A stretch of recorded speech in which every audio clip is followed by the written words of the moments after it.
Hello friends, welcome again. Friends, आज day 3 है HP TET maths की स्पेशल सीरीज का। तो चलिए शुरू करते हैं आज के क्वेश्चंस। देखो फ्रेंड, फर्स्ट क्वेश्चन है a copper wire is bent in the shape of A square of area 81 centimetre square. If the same wire is bent in the form of a semi circle, the radius in centimetre of the semi circle is. ठीक है, तो देखो question में क्या है, कोई copper wire है और उसको बेंट किया, मतलब उसको उससे क्या बनाया, एक स्क्वायर बनाया। ठीक है, कोई कॉपर वायर थी, उससे क्या बना दिया, एक स्क्वायर शेप में हमने कोई चीज बनाई। ठीक है, स्क्वायर में उसको मोड़ लिया और इसका एरिया कितना दे रखा है हमें, 81 सेंटीमीटर स्क्वायर। इसका एरिया कितना है, 81 centimetre square. If the same wire is bent in the form of a semi circle, अब इसी वायर को या इस तरह की सेम वायर को किस में बेंड किया गया, सेमी सर्कल की शेप में। तो फाइंड करो इस सर्कल का, इसका जो भी ये सर्कल सेमी सर्कल बना उसका रेडियस क्या होगा। ठीक है, आर हमें फाइंड करनी है। तो फ्रेंड्स यहीं से शुरू करो। ठीक है, अब हम थोड़ा क्विक करेंगे, मतलब फास्ट करेंगे, ज्यादा लेंथ ही नहीं करूंगी मैं। जहां मेरे को समझाने की नीड होगी ना वहीं आपको समझाएंगे। फिर कह रही हूँ, अगर आपको कहीं पे कोई डाउट्स हैं कि भाई इस तरह से ना पढ़ाओ, पहले चैप्टर वाइज करवा दो, तो आप कमेंट सेक्शन में लिखना कि कोई भी एक टॉपिक है उससे रिलेटेड पहले उसको समझाएं, फिर उससे क्वेश्चन करवाएं। मिक्स क्वेश्चन मत करवाइए। ठीक है, तो अभी हम फिलहाल मिक्स क्वेश्चन कर रहे हैं ताकि आपका सारा एक साथ कवर होता रहे। ठीक है, देखो क्या था, वायर को किस में बदला, स्क्वायर में। स्क्वायर का एरिया क्या होता है फ्रेंड्स, स्क्वायर का एरिया क्या होता है, जैसे ये साइड है, साइड को हमने ए मान ली, ये साइड भी ए थी, ये भी ए थी, तो स्क्वायर का एरिया होता है ए स्क्वायर, साइड स्क्वायर। जिसको नहीं मालूम है, फिर फ्रेंड्स यही कहूंगी, जो बिल्कुल बेसिक से तैयारी कर रहे हैं, जिनको नहीं आता वो नोट डाउन करते जाएं क्वेश्चंस के में, जो फॉर्मूले वगैरह या कंसेप्ट बीच में यूज हो रहा है वो। तो देखो स्क्वायर का एरिया क्या होता है, ए स्क्वायर, यानी कि साइड का स्क्वायर, जो कि कितना दे रखा है, 81। यहां से ए दोनों तरफ क्या किया, हम डिटेल नहीं लिखेंगे अब। ठीक है, इनका क्या किया, रूट निकाला। रूट निकालने पे यहाँ क्या बच गया, ए, और 81 का क्या आ गया, 9। ठीक है, यानी कि जो साइड है वो कितनी आ गई, 9। अब देखो फ्रेंड, इसी तार से क्या इसी तरह की तार, मतलब इसी के जैसे कोई वायर थी, फिर उसका क्या बनाया था, सेमी सर्कल। तो देखो जब भी दो चीजें जो है बिल्कुल सेम लेंथ, जैसे ये वायर थी, आपने इसको मोड़ा सर्कल बनाया और इसको मोड़ा एक स्क्वायर बना लिया, तो देखो क्या सेम रहा, इसकी लेंथ सेम रही ना। ये कंसेप्ट समझो, इन दोनों में क्या सेम रहा फ्रेंड्स, इसकी लेंथ सेम रहेगी। तो अब देखो जितना ये स्क्वायर था लंबा, यानी कि तार कितनी लगी होगी, यहां से शुरू करें, 1 2 3 4 साइड में तार लगी ना, तो लेंथ कितनी होगी वायर की, लेंथ ऑफ वायर क्या हो जाएगी, 4a। कैसे आया, ये फॉर्मूला होता है स्क्वायर का पेरीमीटर निकालने का। क्या है ये, perimeter of square. Perimeter of square क्या हो गया, 4 इंटू साइड, 4 इंटू साइड, जो क्या थी हमारी a मान रखी है हमने। ठीक है, तो कर लो, 4 इंटू 9 कितना, 36, 9 36, ये आ गया 36 सेंटीमीटर। यानी कि पूरी जो वायर की लंबाई है वो कितनी है, 36, हमें पता लग गई। अब देखो उसी जैसी वायर से क्या बनाया है, सेमी सर्कल। तो सेमी सर्कल की यानी कि ये जो इसकी बाउंड्री है उसी में क्या लगी, तार लगी है ना। तो ये तार जो है कितनी लंबी होगी, कैसे पता लगेगा, देखो ये वाला हिस्सा जो है ये किसका पार्ट है, सेमी सर्कल का, है ना। तो सेमी सर्कल का फॉर्मूला क्या हो जाएगा, पूरे सर्कल का फॉर्मूला होता है 2πr, इसके बाउंड्री सर्कमफ्रेंस का फॉर्मूला होता है 2πr। आधा कर दिया तो कितना हो जाएगा, हाफ से कट गया ये 2 बच गया πr, प्लस ये क्या है, एक साथ में ये लेंथ भी ऐड होगी ना, तो ये क्या होती है सर्कल की, जैसे ये पूरा सर्कल है तो इसमें ये हिस्सा क्या होता है, रेडियस, और यहाँ भी ये क्या होता है, रेडियस। ये पूरी क्या बनती है, डायामीटर। तो देखो ऐसे ऐसे कितने आर जुड़ रहे हैं फ्रेंड्स, इसमें 2r, तो हमने लिख लिया 2r। ये टोटल जो लेंथ है, ये जो टोटल लेंथ है ये अभी कितनी आई है, 36 सेंटीमीटर। तो कर लो, यहाँ से r यहाँ भी है, r यहाँ भी है, कॉमन ले लिया, क्या बच गया, pi plus 2 is equal to 36। r pi की वैल्यू पुट करो, 22/7 plus 2 is equal to 36। LCM ले लिया, कितना बन गया, 22 जमा 7 दूने 14, 14/7। ठीक है, और यहाँ r इज इक्वल टू 36। अब नेक्स्ट देखो क्या किया, इन दोनों को प्लस करने पे कितना आ गया, फिर से हमारे पास 36/7, और ये r इज इक्वल टू 36, ये कैंसिल हो गया, तो r 7 वहां चला गया, r कितनी आ गई, 7। इसका मतलब रेडियस हमारी कितनी आ गई, 7 सेंटीमीटर। एक बार समझ लो कैसे किया, क्या कंसेप्ट है इस क्वेश्चन में। देखो कोई तार थी, उससे क्या बनाया, स्क्वायर बनाया, एरिया दे रखा था, एरिया का हमने फॉर्मूला लगाया, स्क्वायर का एरिया क्या होता है ए स्क्वायर, जो कि कितना था 81, वहां से क्या आ गई ए स्क्वायर की साइड आ गई, स्क्वायर की साइड आई तो हमने स्क्वायर का क्या निकाल लिया पेरीमीटर, पेरीमीटर से क्या निकलेगी इसकी लेंथ, भाई ये कितनी लंबी तार थी, तो पेरीमीटर निकाला 4a, 4 × 9 कितना आया 36, क्या आ गया स्क्वायर की लेंथ आ गई, यानी कि उस वायर की लेंथ आ गई कितनी 36। अब देखो क्या किया, हमें बताना क्या था,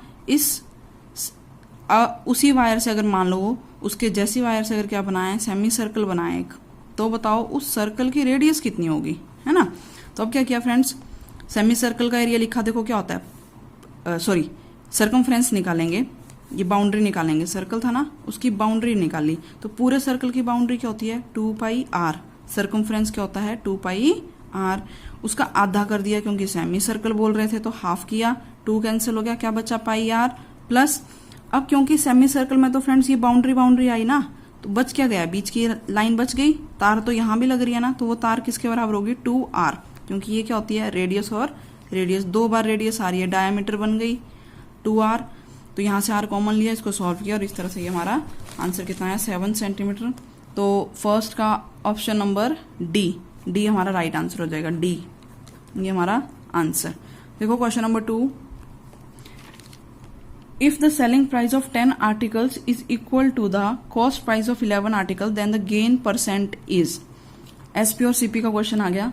तो देखो जब भी ऐसा क्वेश्चन आ जाए ना कि एक की एसपी दूसरे की सीपी के बराबर है, तो फ्रेंड्स एक बात याद रखो, जैसे कि मान लीजिए आप बाजार से कोई चीज लाए, 10 पेन लाए, ठीक है, आपने 10 पेन लेके आए, कुछ रुपए में लाए होंगे, है ना, आपने 9 पेन बेचे, वो कुछ रुपए में बेच दिए, ठीक है, कि कितने भी रुपए में बेचे, मान लो ये 10 लाए थे आपने 15 रुपए में बेचे, 9 जो थे 10 पेन आप 15 रुपए में लाए थे, 9 आपने 15 में बेच दिए। तो इस तरह का क्वेश्चन जब भी होगा ना, तो सबसे पहले तो देखो जितने चीज आप खरीद के लाए हो और जितनी आपने बेची है, हमें ये दोनों इक्वल करनी है, क्या समझे, जितने भी चीज खरीद के लाए हैं और जितनी बेची है वो इक्वल करनी है, ट्रिक नहीं कर रहे हम, कंसेप्ट समझेंगे, ठीक है, दोनों को इक्वल करना है। अब क्वेश्चन देखो, क्वेश्चन में क्या कह रहा है, एसपी ऑफ 10, सेलिंग प्राइस कितनों की 10 आर्टिकल्स की, कितने के इक्वल है, एसपी ऑफ 10 कितने के इक्वल है, सीपी ऑफ 11, भाई 10 चीजें जितने में बेच रहा है ना उतने में वो क्या लाया था, 11 चीजें खरीद के लाया था, ठीक है, ये हमें क्वेश्चन में दे रखा है। अब देखो फ्रेंड्स हमें क्या फाइंड करना है, गेन परसेंट बताना है, अभी उसको बताओ कितना फायदा हुआ, तो फायदा तो तभी बताओगे ना जब वो 10 चीजें बेच रहा है, तो 10 कितने में लाया वो बताओ, ठीक है। तो अब देखिए हम क्या करेंगे, मान लेंगे कि मान लो मैंने क्या मान ली, सीपी ऑफ 1 आर्टिकल, कि भाई जब वो कोई एक चीज खरीद के लाया था वो कितने रुपए में लाया, 1 रुपीज में। फ्रेंड्स बहुत ध्यान से समझना, एक आर्टिकल कितने में लाया, 1 रुपए में, 10 आर्टिकल कितने में लाया होगा, 10 रुपए में, और 11 कितने में लाया होगा, 11 रुपए में। यहां तक क्लियर है। देखिए एक आर्टिकल मान लिया 10 रुपए, 1 रुपए में खरीद के लाया, 10 आर्टिकल कितने में लाएगा, 10 रुपए में, और 11 चीजें वो कितने में लाएगा, 11 रुपए में, ठीक है।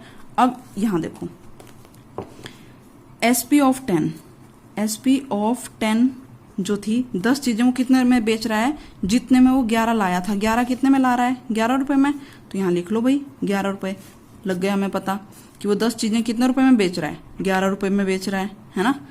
अब 10 चीजें वो लाया कितने में था, 10 रुपए में, पर सीपी ऑफ 10 कितनी है, 10 रुपीज। जिसको यहां तक क्लियर है ना वो आराम से क्वेश्चन कर लेगा फ्रेंड्स। देखो फिर समझो, एसपी ऑफ 10 वो 10 चीजें कितने रुपए में बेच रहा है, जितने में वो 11 लाया था, तो 11 लाया कितने में, 11 रुपए में। इसका मतलब जो 10 चीज है ना, मान लो 10 पेन मान लो आप, वो 10 पेन उसने कितने में बेचे, 11 रुपए में बेच दिए, और वो 10 पेन लाया कितने में था, 10 रुपए में लाया था, तो क्या हुआ उसको, 10 चीजें हैं, आप 10 टॉफी 10 रुपए में ला रहे हो और 10 टॉफी बेच कितने में रहे हो, 11 रुपए में बेच रहे हो, तो क्या हुआ, प्रॉफिट हो गया ना, तो प्रॉफिट हो गया।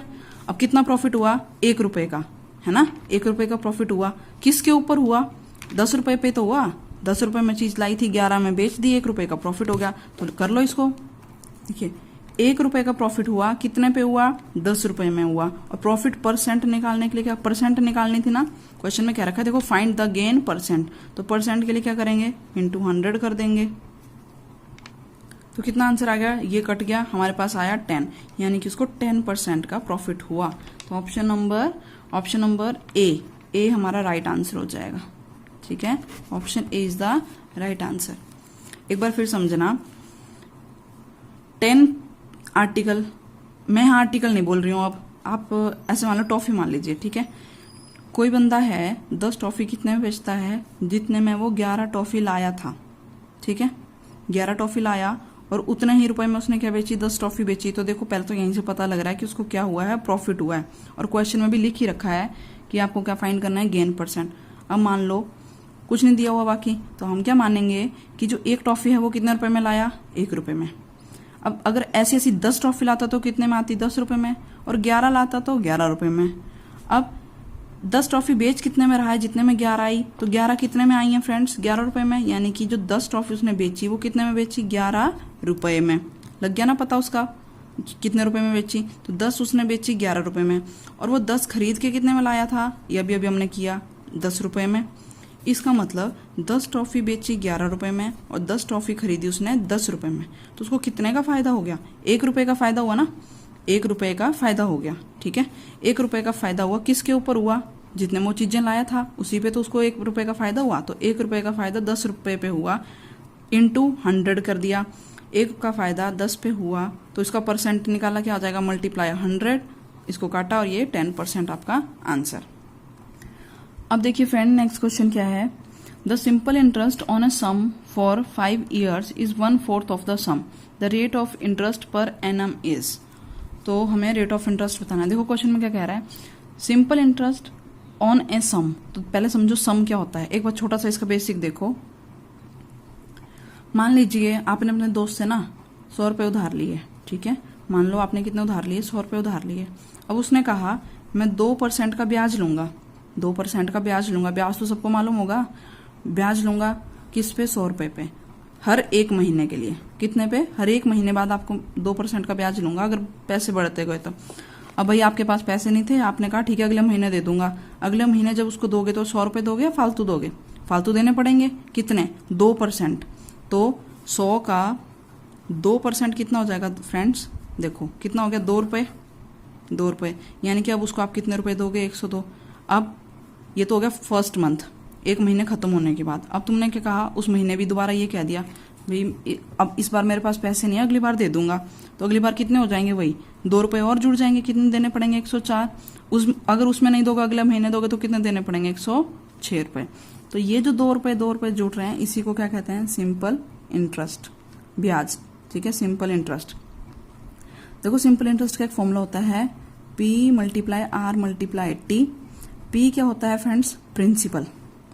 जिनको बिल्कुल भी नहीं क्लियर है, जिनको ये कंसेप्ट नहीं मालूम है, प्लीज नोट डाउन कर लें, साथ साथ समझे। मैथ्स बहुत इजी है, आपको भी टफ लग रहे होंगे, आप साथ में रहेंगे ना सीरीज के, बहुत आसान हो जाएगा सब कुछ। देखो P क्या है, प्रिंसिपल।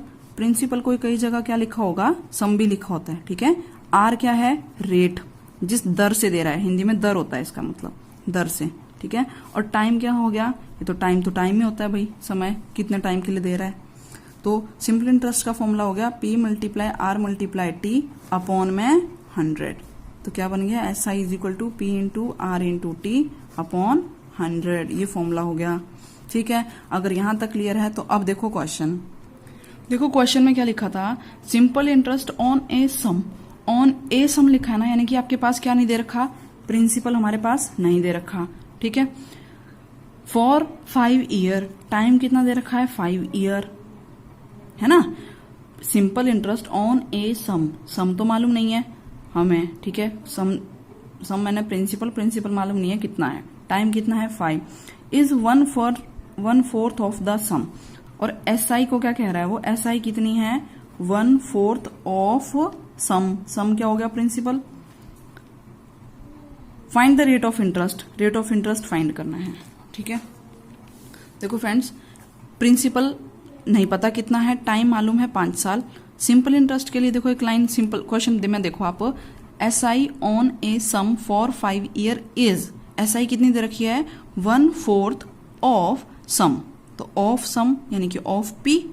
अब देखो P तो नहीं दे रखा ना, तो मान लो लेट P मैंने कितना मान लिया, 100, कि भाई 100 रुपये लिए होंगे या दिए होंगे, ठीक है। 100 रुपये लिए हैं। टाइम कितने, 5 साल के लिए। इंटरेस्ट कितना बना उस पर, 1/4 ऑफ पी। तो 5 साल बाद जो उस पर इंटरेस्ट जुड़ गया ना, वो कितना जुड़ गया, 1/4। तो 1/4 किसका, 100 का, ठीक है। तो 100 का 1/4 कितना हो जाएगा, 25, यानी कि यहाँ से कितना आ गया, 25, ठीक है, 25। ये रुपीज़ में कुछ भी नहीं लिख रहा है इसमें, हम सिंपल क्योंकि डायरेक्ट इसको सॉल्व कर रहे हैं, है ना, इसलिए कोई चीज़ 100 थी तो उसका 1/4 कितना हो गया, 25। इतना उसको क्या जुड़ा, इंटरेस्ट, रुपये मान लो ये, चाहे तो नाम समझ में आ रहा तो, ठीक है। अब देखो लगा दो फॉर्मूला। सिंपल इंटरेस्ट का फॉर्मूला क्या होता है, PRT/100। तो SI कितना भाई, हमारा SI कितना बना था 5 साल के लिए, 25 रुपये, लिख लिया। प्रिंसिपल कितना माना था हमने, 100 रुपये। रेट हमें मालूम नहीं है तो क्वेश्चन मार्क है तो RE लिख लिया। टाइम कितना था, 5 ईयर, 5 साल, अपॉन 100। तो 100 से 100 कट, यहाँ था 5, यहाँ था 25, 5 5 25, R कितना हुआ, 5 के बराबर। इसका मतलब R की वैल्यू कितनी आ गई हमारी, 5। तो रेट ऑफ इंटरेस्ट, क्योंकि रेट जो है हमेशा परसेंट में होता है, रेट किस में होता है दोस्तों, परसेंट में होता है। तो रेट कितना हो गया, 5%। देखो भाई कौन सा ऑप्शन सही हो जाएगा, ऑप्शन नंबर A, ये हमारा राइट आंसर हो गया, ठीक है। 5% पे रेट ऑफ इंटरेस्ट पे दे रहा है वो किसी को भी कोई पैसे, ठीक है, कोई अमाउंट है वो कितने में दे रहा है, 5% के हिसाब से। अब देखो नेक्स्ट क्वेश्चन। अब देखिए फ्रेंड, अगला क्वेश्चन है, the least number which must be added to 6709 to make it exactly divisible by 9।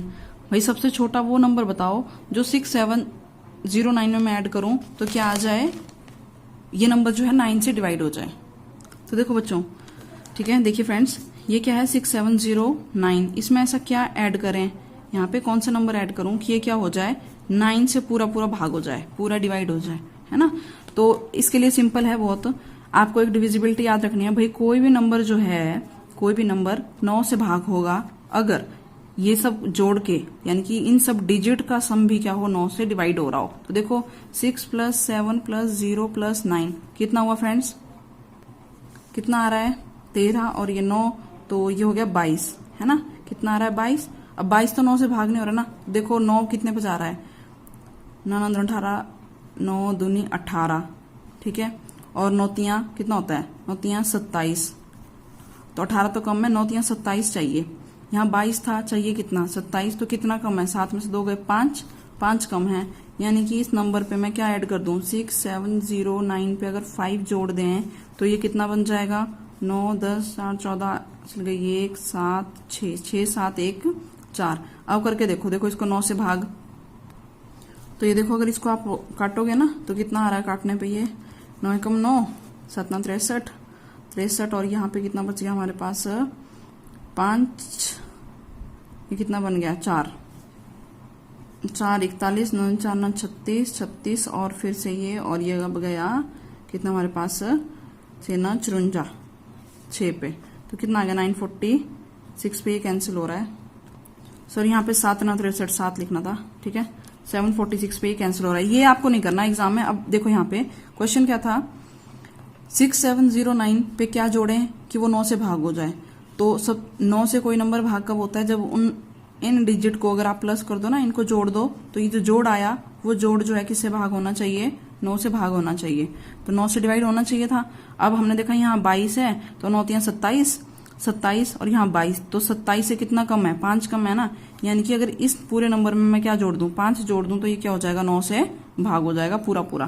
तो हो गया ये क्वेश्चन खत्म। इसमें कौन सा ऑप्शन टिक हो जाएगा, तो इसका राइट आंसर क्या हो जाएगा फ्रेंड्स, आपका ऑप्शन ए क्या था हमारा, 5 था, ठीक है, ये आंसर सही है। अब देखिए फ्रेंड्स, नेक्स्ट क्वेश्चन क्या है आज का, each interior angle of a regular polygon is 150 degree, the number of sides of A polygon is. अगर किसी रेगुलर पॉलीगन की, ठीक है, इंटीरियर एंगल कितना दे रखा है, हर एक इंटीरियर एंगल दे रखा है 150 डिग्री, तो कह रहा है नंबर ऑफ साइड्स बताओ उस पॉलीगन में कितनी होंगी। तो देखो कैसे करेंगे। अब देखिए फ्रेंड्स, सबसे पहले समझो रेगुलर पॉलीगन क्या होता है। देखो पॉली मैनी, पॉलीगॉन, ठीक है, पॉलीगन क्या होता है, पॉली का मतलब होता है मैनी, और गॉन मतलब गॉन यहाँ साइड से है, ठीक है। पॉलीगन क्या हो गया, मैनी साइड्स, जिसमें बहुत सारी साइड्स हो, तो देखो जैसे पेंटागन 5 साइड, ठीक है। हेक्सागन जिसमें कितनी साइड हो, 6 साइड हो। पेंटा, हेक्सा, हेप्टा, ऑक्टा, ये सारे क्या होते हैं, पॉलीगन्स के नाम है। अब देखो इसमें क्या वर्ड आया, रेगुलर पॉलीगन। रेगुलर पॉलीगन, तो रेगुलर पॉलीगन क्या होता है फ्रेंड्स, वो समझो क्वेश्चन तो अपने आप ही हो जाएगा। रेगुलर पॉलीगन क्या है, ऐसा पॉलीगन जिसमें कि सारी साइड्स इक्वल हो, ठीक है। पॉलीगन जिसमें क्या हो, सारी साइड इक्वल हो। तो देखो सारी साइड इक्वल क्या क्या हो जाएंगी। अब पेंटागन जैसे मैं बनाऊं, 5 साइड बनाऊं, तो 5 साइड तो देखो एक ऐसे छोटे भी हो सकती है इस तरह से, 1 2 3 4 4 और ये 5 साइड तो इसमें भी हैं, पर ये पांचों इक्वल नहीं है ना। रेगुलर का क्या होता है, रेगुलर पॉलीगन ऐसा पॉलीगन हो गया जिसमें कि क्या हो, पांचों साइड क्या हो आपस में इक्वल हो, ठीक है। सॉरी, ऑल साइड्स इक्वल हो, 5 हैं तो 5, 6 हैं तो 6। तो regular polygon all sides are equal, ठीक है। All side equal, all angles भी इंटीरियर क्या हो जाते हैं, इक्वल। सारे एंगल भी क्या होंगे उसमें, इक्वल होंगे। अब फ्रेंड क्वेश्चन देखो, इंटीरियर एंगल कितना दे रखा था, ठीक है। इंटीरियर एंगल कौन से होंगे, ये अंदर वाले, ठीक है। जैसे कि अगर मैं ऐसे फिगर बनाऊं तो इसमें ये जो एंगल होगा ना, ये इंटीरियर एंगल हैं सारे, ठीक है। और अगर इस साइड को जैसे ऐसे प्रोड्यूस करके देखें बाहर की तरफ, तो ये कौन से होते हैं, एक्सटीरियर एंगल। तो क्या कह रहा है, हर एक इंटीरियर एंगल कितना दे रखा है हमारे पास, इंटीरियर एंगल कितना दिया हुआ है, 150 डिग्री। अगर हर एक एंगल 150 डिग्री है तो बताओ उस पॉलीगन में साइड्स कितनी होंगी, ठीक है। अगर किसी रेगुलर पॉलीगन में हर एक अंदर वाला एंगल जो 150 है, तो बताओ उस पॉलीगन में साइड्स कितनी होंगी। तो देखिए फ्रेंड, इसके लिए डायरेक्ट फॉर्मूला है, interior angle is equal to n-2 upon n is equal multiply 180 degree. भाई इंटीरियर एंगल किसके इक्वल होता है, n-2 upon n into 180 degree. n क्या है, नंबर ऑफ साइड। तो कर दो इसमें वैल्यूज पुट, इसमें वैल्यू पुट करेंगे। इंटीरियर एंगल कितना दे रखा है, 150 डिग्री। n हमें मालूम नहीं है, तो n तो हमने फाइंड करना है, ढूंढना है, ठीक है। अपॉन n इंटू 180 डिग्री, 0 से 0 कैंसिल। उसके बाद देखो ये n यहाँ ले गए, क्या बन गया, 15n is equal to n-2 into 18। ये ब्रैकेट ओपन कर लिया, ब्रैकेट ओपन करने पे ये बन गया 18n माइनस 36 18n माइनस 36, यहाँ 15n बराबर में, ठीक है। अब n एक तरफ कर लो और ये नंबर एक तरफ कर लो, 18 यहाँ ले आए तो 15n minus 18n is equal to minus 36। तो यहाँ से कितना हो गया, 8 में से 5 गए। देखो ये माइनस का साइन आएगा साथ में, माइनस था ना बड़े वाले के साथ, ये प्लस का था, यहाँ के माइनस हुआ, minus 3n is equal to minus 36। Minus से माइनस कैंसिल, 3 एकम 3, 3 दूने 6। तो 3 एकम 3, 3 दूने 6। यहाँ पे n की वैल्यू कितनी आ गई हमारे पास, 12। यानी कि इस पॉलीगन में जिसमें कि हर एक एंगल क्या है अंदर वाला, अगर हर एक एंगल कितना दे रखा हो, 150 हो, चाहे वो कैसा भी हो, ठीक है। ये तो मैंने फिक्स बना दिया। अगर हर एक एंगल 150 है तो जो साइड है, यानी कि इसमें कितनी साइड होंगी, 12 होंगी। तो ये ऐसा नहीं बनेगा, इसमें कितनी साइड होंगी, इस तरह से बहुत सारी साइड वाला इस तरह बनेगा रेगुलर, जिसमें 12 साइड हो। तो फ्रेंड्स ये थे आज के 5 क्वेश्चंस। आई होप आपको समझ में आए होंगे। अगर फिर भी किसी में कोई डाउट है तो please write down in the comment section. कोई किसी क्वेश्चन में कोई प्रॉब्लम, कोई डाउट्स हैं तो वो आप कमेंट सेक्शन में लिख सकते हैं। और अगर वीडियो या सीरीज आपको अच्छी लग रही है तो चैनल को सब्सक्राइब करें, वीडियो को लाइक करें और अपने फ्रेंड्स के साथ शेयर करें ताकि उनको भी इस सीरीज का बेनिफिट मिल सके। Thank you so much for watching. See you in the next video. Bye.